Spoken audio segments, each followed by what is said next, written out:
Welcome to Biology, the scientific study of life.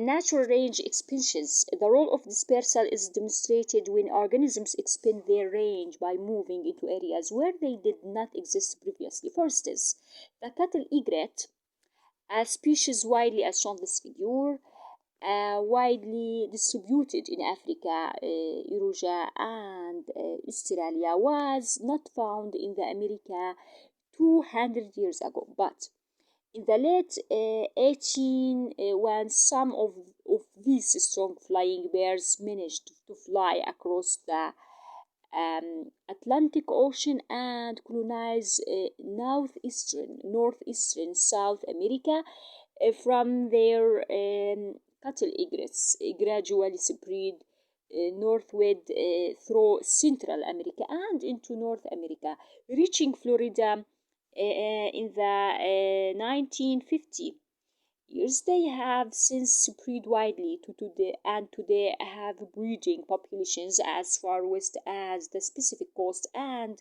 as far north as southern Canada. The great-tailed grackle, a large conspicuous bird related to blackbirds and orioles, is another species that has expanded its range over time, moving northward from the coast of the Gulf of Mexico and the Rio Grande Valley, as shown in this figure.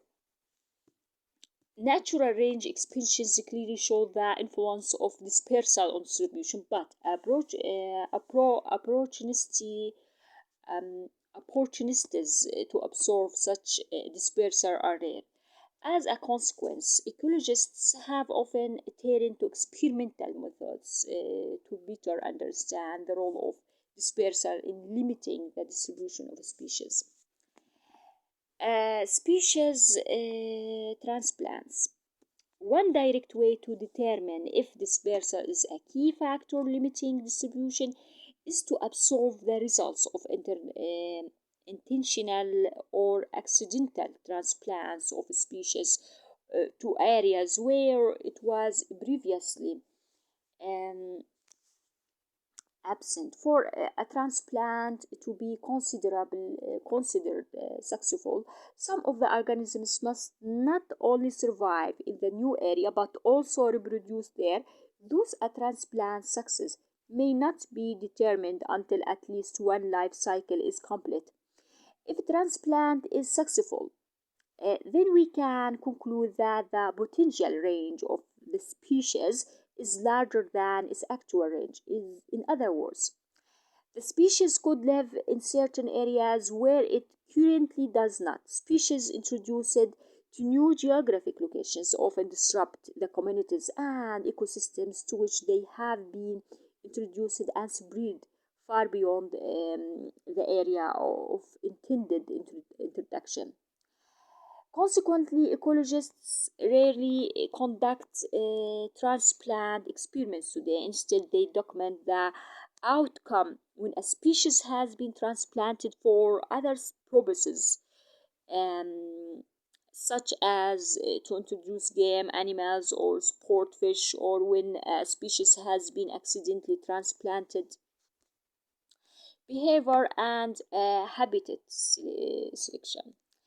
As transplant experiments show, some organisms do not occupy all of their potential range, even though they may be physically able to disperse into the unoccupied areas. To follow our line of questioning, does behavior play a role in limiting distribution? In such cases, when individuals seem to avoid certain habitats, even when the habitats are suitable, their distribution may be limited by habitat selection behavior. While habitat selection is typically applied to animals, plants may also select their habitats, for instance, by producing seeds that germinate only under a restricted set of environmental conditions, even though individual plants cannot move once they are rooted.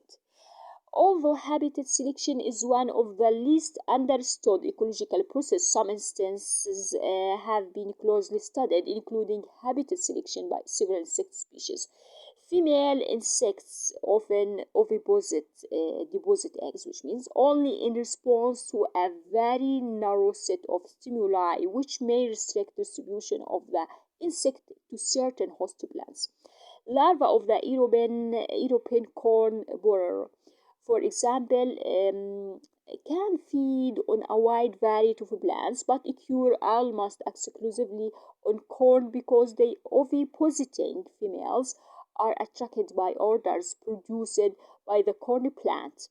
And consider the ecology of anopheline mosquitoes, important carriers of disease. These insects have been extensively studied as part of efforts to eradicate malaria in tropical areas. Each anopheline species is usually associated with a particular type of habitats. Surprisingly, large areas of apparently suitable tropical habitat are completely free of dangerous mosquitoes. Habitat selection for oviposition sites by female mosquitoes appear to restrict their distribution.